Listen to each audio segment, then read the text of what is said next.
हाँ, मुझे एक संत कथा सुना रहे थे। एक सज्जन का नाम था दानचंद। गंगा जी से 12 किलोमीटर दूर उनका गांव था।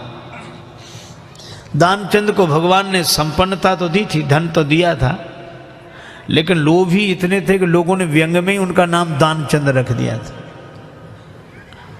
कभी कोई पुण्य कार्य नहीं किया, कहते खर्च होगा।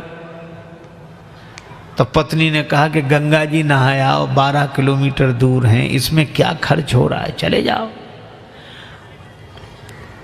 सवारी की भी जरूरत नहीं, पैदल पैदल चले जाओ, और गंगा जी तो नहा लो।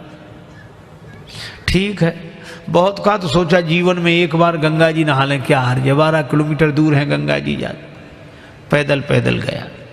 खर्चा कौन करे सवारी। अब गंगा जी किनारे पहुंचकर सोचा घाट पर नहीं जाएंगे, वहां पंडा लोग रहते हैं, पंडा कहेंगे कि दान दो। तो मुर्दा घाट पर गए।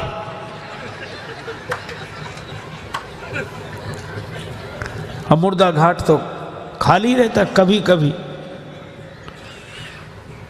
कभी कभी दुनिया में अपने घर में कोई सीट खाली करता है तो मुर्दा घाट भरता है, बाकी तो खाली है। सोचा ये ठीक, न पंडा का झंझट, न दान का, न पुण्य का। गए सो कपड़े उतारे, इधर उधर देखा कोई नहीं है, सोचा डुबकी लगा ले। सो जैसे ही प्रवेश किया, डुबकी लगाई। अब कथा बड़ी सुंदर है। भगवान को हंसी लगी कि इतना लोभी आदमी नहीं देखा। तो भगवान ने सोचा कि चलो आज हम इसको छकाते हैं।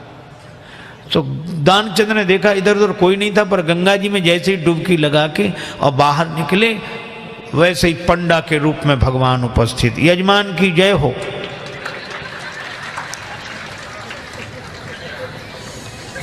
दानचंद बोले तुम कौन हो।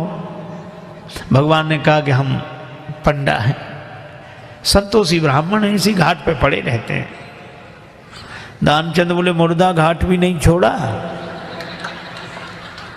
पंडा जी बोले हम संतोषी ब्राह्मण हैं और घाट पर तो और पंडा लोग रहते हैं, हम तो यहीं पड़े रहते हैं, और हम हमारे लिए कोई ना कोई आप जैसा यजमान आ जाता है, एक एक वर्ष तक का खाने पीने का इंतजाम कर देता है। दानचंद बोले एक एक वर्ष इंतजाम, हम एक दिन का भी नहीं कर सकते, एक समय का भी नहीं। पंडा जी बोले कोई जबरदस्ती थोड़ा ही है, आपकी जैसी श्रद्धा हो, कुछ ना कुछ तो देना पड़ेगा। दानचंद बोले हमने आज तक नहीं दिया। पंडा जी बोले आज तो देना पड़ेगा। तो अब सोचा क्या करना, बोले उधार दे रहे हैं। उधार, हाँ कितना, बस वो एक धेला, उन दिनों चलता था एक धेला, बस 1 पैसा। भगवान ने कहा चल दिया, तो संकल्प करा लिया, 1 धेला उधार देकर 12 किलोमीटर गया, नहाया, फिर 12 किलोमीटर पैदल चलकर आया। शाम होने को आई, थका हुआ दानचंद बेचारा घर में भीतर सोने ही जा रहा था। तब तक दरवाजे पे आवाज आई, यजमान की जय हो। दानचंद का देखो कौन है। पत्नी बाहर गई, देख कर आई और बोली किसी पंडा से कुछ देने के लिए कहे आए थे। दानचंद ने कहा था, बोले आ गए, बाहर आई हैं। दानचंद बोले आ गया वो, हाँ। दानचंद बोले कि कह दो कि अभी दानचंद बीमार हैं, 2-4 दिन बाद आना। पत्नी ने कहा कि वो तबीयत खराब हो गई, वो बीमार ज़्यादा हैं, आप 2-4 दिन बाद आना।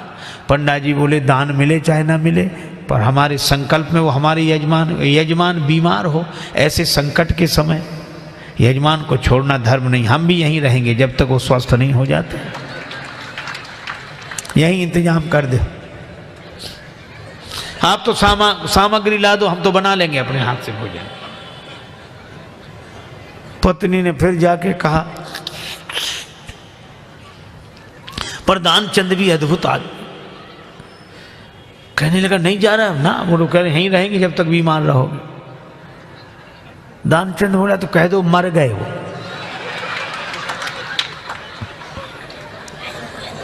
तो ये ऐसे कैसे कह दें। दानचंद बोले तुम कह दो हम श्वास रो के पड़े रहेंगे। पत्नी ने झूठे जाकर रोते हुए कहा अभी अभी चले गए, वो समाप्त हो। पंडा जी बोले चले गए, मर गए। अरे राम राम, लेकिन यजमान का जब तक अंतिम संस्कार ना हो जाए हम कैसे जा सकते। और तुम कहां बुलाती फिरोगी लोगों को, गांव इतना बड़ा, हम ही सबको खबर किए देते हैं। अब पत्नी बहुत को सुनो सुनो पंडा जी, तब तो अमित रूप प्रगटेते ही काला, पूरे गांव में कह दिया कि दानचंद चले गए चले गए। अच्छा, लोग सचमुच इकट्ठे हो गए और भगवान को भी मन में हंसी लगे, ऐसा जिद्दी आदमी श्वास रोके पड़ा। लोगों ने उसे मुर्दा समझकर उठाया। अब उसकी पत्नी रोवे, और वो सही में रोवे, वो कहे ये मरे नहीं हैं। और गांव वाले कहते जाने वाला तो गया, ये तो तुम्हारा मोह है। वो कहे कि नहीं मरे, गए वो तो। वो बेचारी रोती रही, कौन सुने। दानचंद को उठा लिया, बांध लिया, और वो भी बंध गया। भगवान ने कहा कि हद हो गई, ऐसा आदमी हमने नहीं देखा। भगवान को लगा कि सब हमसे हार जाते हैं, आज हम हार गए इससे। ले गए, चिता पर रख दिया, अग्नि लगने वाली थी। भगवान ने कहा ये मर जाएगा लेकिन देगा नहीं कुछ। तो भगवान ने कहा कि यजमान के कान में हम कुछ मंत्र बोलेंगे। हाँ ठीक है। सो भगवान ने कान में कहा, आया हूं बैकुंठ से तुम हित नाता जोड़। भगवान ने कहा कि हम हार गए, हम भगवान हैं, बैकुंठ से आए, तुमसे नाता हमने जोड़ा। सो पंडा ने जो कहा कि आया हूं बैकुंठ से तुम हित नाता जोड़, तो दानचंद ने सोचा ये तो भगवान है। सो आंख खोली, और जो आंख खोली सो वही पंडा, और जो पंडा को देखा तो फिर आंख बंद कर ली। भगवान ने कहा कि हम तुमसे कुछ नहीं लेंगे, मांग ले हो वरदान कछु, तुम ही हमसे कुछ मांग लो। तो दानचंद क्या बोला, बोले धेला दीजिए छोड़, बस वही छोड़ दो और कुछ नहीं चाहिए। अब बोलो।